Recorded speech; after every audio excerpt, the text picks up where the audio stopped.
Welcome back to That Rugby Podcast, hosted by the Sports Boy Booth. You've got myself and Husey back again as we get into the decider, the one that really matters, what we've all been building up to. Yeah. The bronze medal match between Argentina and England, of course. Of course. Yep, that's what we're most looking forward to. No, obviously a World Cup final, two semi-finals happened over the weekend. Two very different games, to be said. But let's run through them. I want to get your opinion on them as well. We haven't discussed this yet as counterparts. But let's start with the first game. Obviously, New Zealand running riot over Argentina. Yeah. I don't think there's a whole lot to say in this one for me. I mean, clearly the better team won, and New Zealand in the final deservedly. You know, there's no ifs, ands, or buts. They've built off the back of tremendous defense last week against Ireland. Even though they went down to France in the pool stage, even that itself was very, very close. But against Ireland, they formed themselves into an impenetrable wall. And against Argentina, I mean, they've done much the same, but they've shown that attacking flair that makes them so dangerous. 44 points on anyone is a huge amount, let alone on another semi-finalist and another rugby championship team in Argentina. It's just, New Zealand, they've been building towards this, and Ian Foster has the All Blacks in a Rugby World Cup final. Yeah, I mean, a year ago, not many people were expecting this, I would say. No. I think even a month ago when they lost to France, I don't think many people would have expected it. No, yeah, I agree. I think a lot of people were surprised to see us beat Ireland, which understandably so. And then obviously coming up against Los Pumas, they haven't been quite right this whole tournament. There's just been something with this Argentinian team. I haven't been able to put my finger on it. Like, they've got the coach, they've definitely got the talent in that squad, but they just haven't been able to put it together in a performance yet. Even against Wales, it was a shaky win they got through. Semi-final on paper, it's going to look good, but they just never looked like a team that was going to take this tournament. And then in this game, I actually predicted this. I was on the train into watching it at the London Event Centre, or wherever it was, the hub for the Rugby World Cup in London. Me and a couple of Kiwi mates are going, and I said, I don't think Argentina scores a try. I think they're going to kick 3 or 4 penalties. They'll get 12 points. It'll be like 20-12 at half-time. And then we'll run away with it in the second half, put up 40 points. And it's exactly what happened, realistically.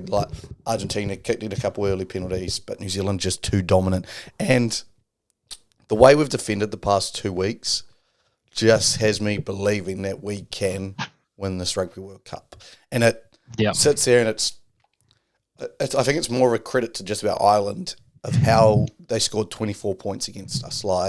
Since that first game against France, no one's really looked like scoring too many points. I know Italy did, but when you're winning 96-0, whatever it was, 96-5, they ended up with 17. But I just don't think a lot of teams are going to be able to score against us. And I just think the way we've defended has just been ruthless is probably the best way to describe it, because, Argentina never looked like scoring. And that, to say that for a team like Argentina, who do have enough X factor and weapons on that side to score tries, it's surprising, and it's a good surprise for me. Probably not a good surprise for the rest of the world. Saying that, we then headed into a very different second semi-final. South Africa also heavily favoured to beat England, but England put up one hell of a fight. Yeah, I think everyone was surprised about how good England looked, and the fact that England was leading for 78 minutes in this game up until a Andre Pollard conversion. And it was largely through Owen Farrell's kicking. I mean, it was entirely through Owen Farrell's kicking, really, but to get them into position was a huge effort by the entire English team. But you said England's early win over Argentina was all about the drop goals. You saw Owen Farrell take that, risk it for that drop goal and get it in this game. Just absolutely incredible. The English will be understandably disappointed, but man, to swap head coaches at the start of the year in such a fashion, have no success during the Six Nations or really leading up to this tournament. No one believed in them, but but there's a couple of players that really stood out for me other than Owen Farrell.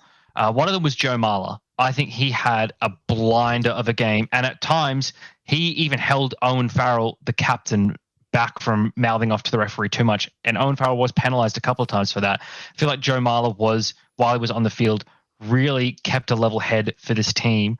I think after he got substituted off in the 53rd minute, that's when you really saw a bit of a momentum swing. Three of South Africa's scores came after that point. The try, the conversion, and the last penalty all came after Joe Marler was off the pitch, right?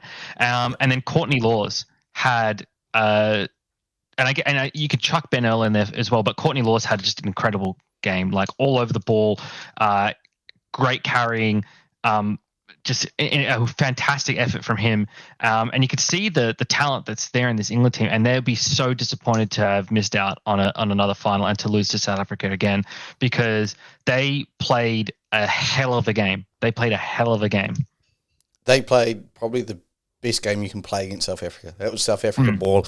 I agree. Joe Marler, the scrum was so, I don't want to say dominant because it wasn't dominant, but it was so well held by Joe, and even I think it's Dan Cole on the other side. But as soon as they made those subs, and as good as Alice Genge is as an open field runner, that's when the game started to turn. That bomb squad was able to get under, and that's when they started winning penalties off scrums and stuff like that, and that's how that South Africa starts to roll. So a really interesting, I guess, tactical game by coaches as well. I think you've got to give a lot of credit to Steve Borthwick. After that Fiji loss, we all sat here and counted England out and they said they've got no chance. Then he definitely changed his tune, changed his tactics. Look, England can play expensive rugby, but it's not their natural game, and they went to what their natural game was, and that's, playing field position. I thought Alex Mitchell, who pre-tournament, I didn't even know who Alex Mitchell was. Not going to lie, as a rugby pundit, we can try and call ourselves not very good ones, but I had no idea who Alex Mitchell was. Like, that's how little knowledge I had on that scrum half position for England. And his box kicks were on point. They won that battle. The line-out battle that they won, and this is another one for Courtney Laws, Marty Otoje. You don't often see South Africa losing line-outs, but first line-out still. Second line out, not straight, and you just went, what is going on with South Africa here? Like, you've got two of the biggest locks in the game. You've also, you've got options everywhere, and they just couldn't get it right. And, as you said, I think some of those, and I give a lot of credit to Nine Bar and Razzie as well. They, as you can see with South Africa, they are obviously such a close group of players, because for Manny Labok to be able to just come off after 30 minutes, there's no complaints, there's nothing like that. He didn't even look disappointed. It was more like, I haven't done my job well enough today, but it may not be. It was probably, and to his credit, the game just wasn't going the way that Manny Labok's style suited, and it suited a Andre Pollard style. 30 minutes, they make that change. They don't care. 40 minutes in, they have to clerk on. Like, they are just such a team, and just the coaches, you have to give them credit. Like, the game was not going their way, and they managed to turn it around, in my opinion, with the substitutions they made, with the timing of their changes, with everything. RG Snyman coming on for Eben Etzebeth, that's a huge decision to make. And he scored the fucking game-winning try, realistically. Just to me, I just sit there and I go, that was some really brave calls from the South African coaching box, some really fantastic calls from the English coaching box. Just a lot of really good rugby in that game. And everyone's going to sit there and say it was boring and they played boring rugby, they played negative rugby. I go, I don't know if it's just me, but I sat on the edge of my seat for 80 minutes watching that game, being like, can South Africa turn this around? Like, as much as it may have not been expensive, that was rugby to me. That was dead set rugby, two teams, physical, battling it out, trying to play similar styles but different. And look, no one can beat South Africa at South Africa ball. It's just a fact. I sat there and I was like, I feel like England need at least two more penalties here. And in the end, it caught up with them. 15 points, I just don't think is enough to beat South Africa. Like, they defended well enough to beat them, only leading in one try, but I don't think 15 points is enough to beat South Africa. I think you have to tally in the 20s to beat South Africa. And they shot themselves in the foot a little bit as well. Owen Farrell mouthing off, giving South Africa just a bit more space here and there. Like, even if it didn't necessarily lead to points, it's just a mental battle, and it's just putting yourself on the wrong side of the referee, which is just so important. That being said, I don't think Ben O'Keefe called a bad game at all in this one. I think he did a very good job. One of the decisions I want to talk about, which I thought was the most impactful, was subbing off Willemse for Willie LaRue, actually. Because Willemse, he had a great game last week, but I think he was overwhelmed at times this week. And getting that experience for LaRue back there, even though he didn't necessarily offer as much in attack, he just had that safety there at the back. He is an experienced 15. That's his, he's been there, done that. And it was just, I think that turned it for England, because the only points, turned it for South Africa. The only points England scored in the second half was the Owen Farrell drop goal. They couldn't get a penalty close enough to the line. They couldn't force any errors close enough to the line to get any penalties. And that comes down, I think, to Willie LaRue at the back there. I think that, for me, was one of the most impactful substitutions. And I think it speaks to South Africa's game plan, style of play. And I think New Zealand has this as well, or at least they've developed this. But I think South Africa has it the best. Absolute selflessness. From it's all about the team. It doesn't matter what the number on your back is, whether you're starting or a substitute. There's no, and that's why I like how South Africa's seen it. There's no such thing as your best 15 and then your reserves, right? It's a 23-person squad. And I think that's what everyone needs to learn, that's what rugby is now. Rugby is no longer a 15-person game. It's a 23-person game, right? The bench is so much more impactful now than I think it has ever been, really. And again, it goes to sort of the NFLization of rugby, where you have your substitutes come on and off. But in rugby, it's amplified, because you only get, you can only swap a player out. You can't bring them back in again, barring injury and all the exceptional circumstances, blah, blah, blah. And yeah, I think South Africa managed that better than anyone else. Yeah, totally. I think New Zealand are close, but New Zealand makes up for it with probably having more talent. But I think South Africa have the technique of it down better. 100%. And you can see that they've got it now tried and tested method. They've tried the 7-1. They've tried all this. They know what works for them. I actually think, especially Rugby World Cups, it's now a 33-man thing. Because if you think, so a player's name who hasn't been mentioned, Lucano is still in the squad. And, a year ago, pre-injury, up there with the world's best centre, if not the world's best outside centre. And he's just sitting on the reserves, and Jesse Creel's doing a fantastic job. This is not me having it, but it's just that selflessness, like you said, it's just incredible to be. Lucano would be wanting to do anything to be out there and play, but to understand he's probably got a role at training. He's probably, I guarantee you, he's passing on all his knowledge to Jesse Creel just to get them over the line. So look, it's a special thing, South African rugby, especially the team. I'm not going to talk too much about the supporters, because the supporters are absolutely nutty, and I'm going to hold off in case the worst thing in the world happens to me this weekend, and that's South African beat the All Blacks, and then whatever I say now to the South African fans will get twisted, and I will lose all credibility I have, because they'll come after my head. Yeah. So I'll hold myself off. That's the only. I think New Zealand versus South Africa is going to be probably it is the best two teams at this World Cup, I think, going at it. I think the only other final that would have been close would be a France-Ireland final. Totally. And it's unfortunate that Ireland were in South Africa's pool and not playing them in the finals, because I think we could have had a different result in either the quarter or the semi-final. Yeah. That being said, the downside to this of South Africa winning is that I know South Africans, right? And I'm friends with South Africans. I play touch footy with South Africans. So there will be a small part of me, a very, very small part of me, that will be sad if South Africa loses, because I know my friends will be upset that they lost. Whereas if it had been England that won, I could have just unreservedly wished the worst upon England and not cared.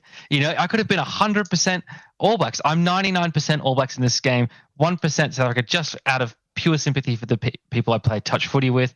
But rest assured, I'm firmly in the New Zealand camp for this final. But yeah, that's the only downside is that I know South Africans. I don't know too many English people, and the ones that I do know don't really care about rugby. So I could have just unreservedly hated the English in the final, but I can't unreservedly hate the South Africans. I can. Just purely because of course I'm you playing can. them. Of course you can because it's your team. So I will do that for If it was the Wallabies against the Springbok in the final, I would unreservedly hate South Africa as well. But because I'm out of it a little bit, but I will be cheering on the All Blacks this weekend. This Sunday morning coming up. It's actually postponed my Sunday morning touch football. We usually play a little bit early, but this weekend we held off for another 30 minutes to let everyone watch the end of the game. We'll do the same this weekend. We might even defer the game altogether because I think some of the guys are going to the pub or something, so they might not show up. We don't know. But look, I will be firmly in camp All Black for this one, cheering on for you, my Anzac brother. It's Anzac time now. It is, and look, this is what I'm talking about. This is a deep respect that New Zealand and South Africa have in rugby against each other, that we can hate each other so much, but when it comes to the game time, it's all nothing but respect. Saying that, this is deciding, in my opinion, the greatest rugby nation right here, right now. This one gives the bragging rights of 4. 4 is the number that we're going into this Rugby World Cup thinking about. That's all we can think about is 4 Rugby World Cups. Who's going to do it? It could go either way. I'm honestly like, if I was a betting man, you'd put them both at $1.90 odds. It's not like, even because New Zealand won their semi-final by more, had the easier semi-final, I don't think that gives us an upper hand, because I think South Africa take more out of their game from England than we take out of our game from Argentina. Saying that, and looking at all the results, I do think New Zealand has a slight upper hand. But if it's an upper hand, it's the slightest of slightest upper hands. I'm going to be really interested with the team selection from both teams. I imagine New Zealand doesn't change at all. South Africa, look at players like Ebenezer, who I only got through 44 minutes on this weekend. How do they play with player rotation? They've now had back-to-back grueling games.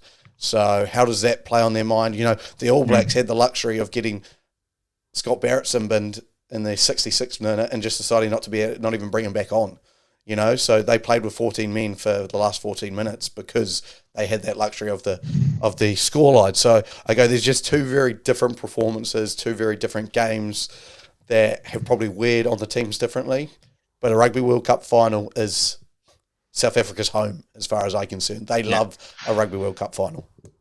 Well, I said a lot of social media posts that South Africa versus New Zealand, it's the most boring final possible. It's bad for global rugby. South Africa and New Zealand have only played 1 Rugby World Cup final against each other. So I don't think it's that boring. And of course, that was, famously the 1995 one with the end of apartheid and everything, Nelson Mandela and stuff in South Africa, right? And that's, regarded as one of the best Rugby World Cup finals of all time, maybe only second to the 2003 World Cup final, and even that's up for debate. So I would agree with that point. I think the 2003 World Cup final, even though as an All Blacks fan that sounds like blasphemy to say because it's not involving us, that was you could rewatch that game today and just go wow. Yeah. Continue. Sorry. Exactly. So it's up there with thrilling finals, and it's only happened once. So now we get another. We get a second shot of that 28 years on, and look, Australia was the first to 2 World Cup wins. New Zealand was the first to 3, and then South Africa got their 3rd right after New Zealand got their 3rd. I definitely agree with you. This determines especially over the last 20 years have been dominated by these 2. It was 2007, South Africa, 2011, New Zealand, 2015, New Zealand, 2019, South Africa. So for at least the last 2 decades, because I'm discounting 2003, from the end of 2003 after that World Cup to now, it's been these 2 teams winning the Rugby World Cup final. So that's where that's where it's boring, it's going to be one of these 2 teams winning it again bit comes from. But these 2 teams have been the best over that stretch. You can't look at it any other way. No other team has approached those 2 teams' level of dominance in that time. now this is where we find out, because in that stretch, South Africa's won 2, New Zealand's won 2. This is it. This is the decider. This is essentially a best of 5 series. It's tied 2 apiece. Game 5, who takes it? It is crazy to think that we haven't played a World Cup final in that space. Both of us have won 2, but haven't played a World Cup final. I know we played semi in 2011 or 2015. 2015. Yeah, 2015, you played the semi. Played a semi in 2015. Did we play? We didn't play them in 2007. Didn't play them in 2019. No. We played them in the pools in 2019. And then 2011, I don't think we played them. That's going back too far now. 2011. We may have played them in the quarters. I would be surprised if we did. You definitely didn't play them in the semis. Yeah. No, we knocked them out in the quarters in 2011. Makes sense. Yeah. So, look, that's incredible in my mind to think that this is going to, it is. It's the build up to everyone probably outside, and I get there. This is a boring final. This is what it was always going to be, and has always been. But like you said, it hasn't always been. This is the decision maker. This is the final of all finals, is what I'm calling it, because whoever wins this has the right to call themselves the greatest world champions of all time, I think. Not in terms of team or in terms of that, just the way how everything's built. Look, and as good as these two teams are, there's a lot I think that will change in the next 4 years for these two teams. I think everyone else for the past 20 years, as we've said, this is the two teams who have been the dominant team. But the past 4 years, everyone has caught up. There is no doubt about it. France have caught up. Yeah. Ireland have definitely caught up. Scotland, Wales, all of them are in a competitive nature now. The Six Nations is at its most competitive it's probably been in a long time. Even England showed that they have their moments. I go, this is probably the defining game for both of these two teams, two nations, because we actually don't know what's going to happen in the next 40 years. We can't guarantee the dominance that these two. Yes, they'll be up and around there, but to say, like, this South African team, this is an old South African team. I know, who was it? Borthwick, I think, came out and said, England have 7 players under 25. I think South Africa had 1, was what he said. Don't quote me on that, but it was something like that. And I look at the team and it doesn't surprise me. I go through that whole team just in my head and I'm like, Kitchoff old, Bongi old, Malhib, and I'm saying old, but like older than 25. It's a biff.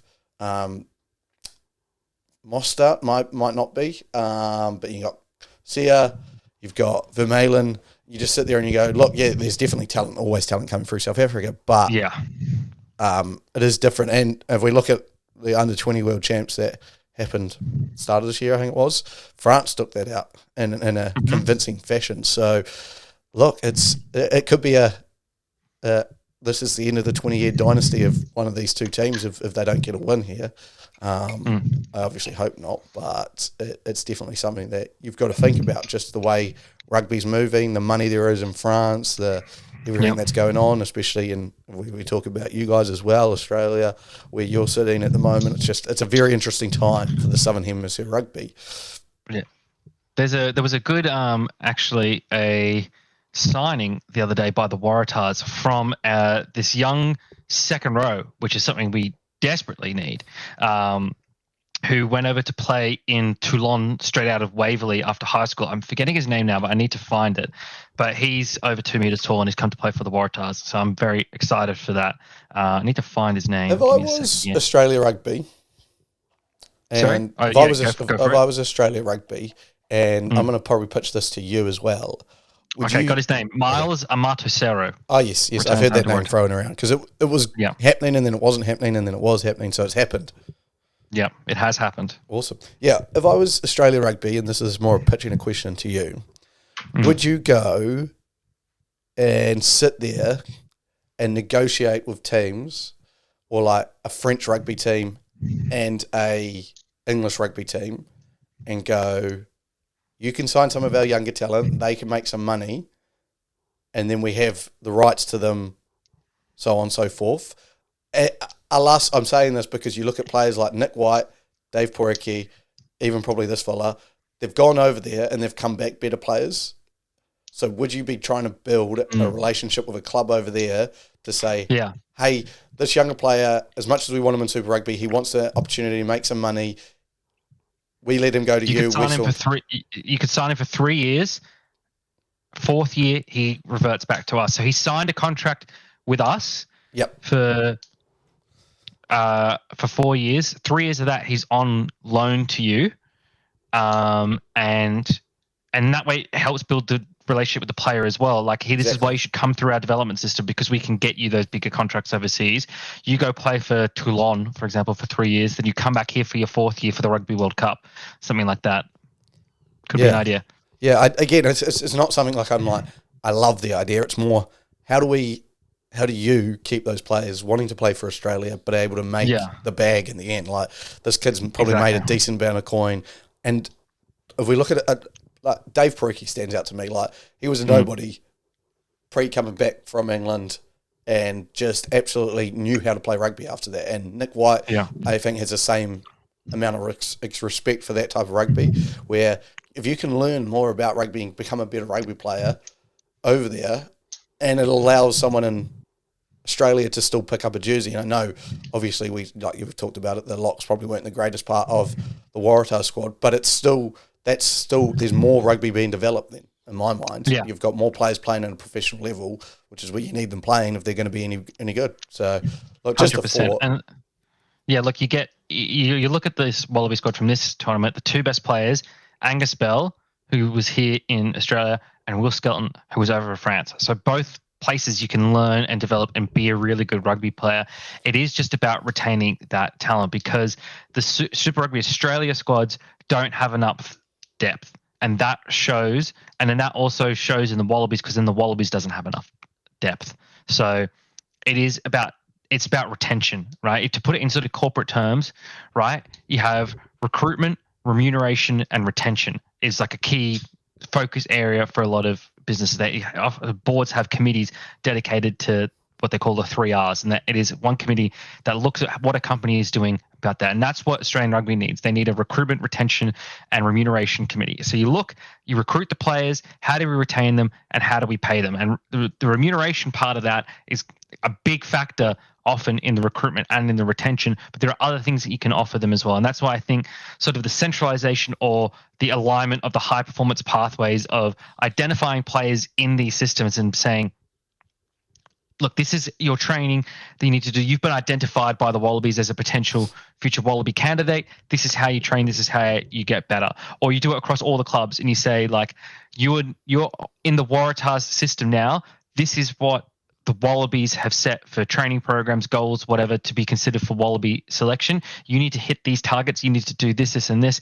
You can be a Wallaby. If you're in our system, you could be playing for the Wallabies. We are directly aligned. We have direct communication with the Wallabies. You know, it's not like NRL where you're in a club and then you don't know if you play Origin. You don't necessarily have that much contact with whoever's going to be coaching the Blues. You don't have that much contact with whoever's going to be coaching the Kangaroos, et cetera, et cetera. Here we're directly aligned. It is all about the Wallabies, the Super Rugby, because Super Rugby New Zealand serves the All Blacks, right? Everyone knows it is Super Rugby in New Zealand is aligned for the All Blacks. Super Rugby in Australia is still very individualistic and very clubby, right? And that's great for certain things, but it's also bad for the Wallabies. So alignment, getting everyone on the same path and realizing that our Super Rugby structure needs to serve to support a great Wallabies team is what we need, right? And it looks like we're going to have some stability over the next few years. It looks like Eddie's staying, whatever, as long as it's need to get rid of the indecision. Once we have a clear-cut decision, clear-cut path moving forward, then you just got to build with that, and you need the structures in place to build that. Yeah, couldn't agree more. And I think, like, we look at it, and it's really interesting. I think if you look at the injury, especially report at this moment, you've got the All Blacks getting into a final, and I think David Havili's the only one unavailable, just about. And I go, You looked at that Wallaby squad, and throughout the tournament, they just were decimated by injury after injury. Yeah. And injuries happen, it's part of rugby, I get it. But it's that thing again where New Zealand rugby, like you said, everything's built around the All Blacks, and then everything was built about peaking at the right time for the All Blacks. Whereas if you've got a player like Taniela Tupou, like Skelton, who oh, you've got to peak for the Reds or you've got to peak for La Rochelle, and then all of a sudden, oh, now you've got to peak for the Wallabies. Bodies just can't do that. Yeah. So it is interesting. It is really interesting. I think Australia going in the right direction. Just need to sort out some finer tune some stuff there, and they'll get there. They'll get back there. I have complete faith.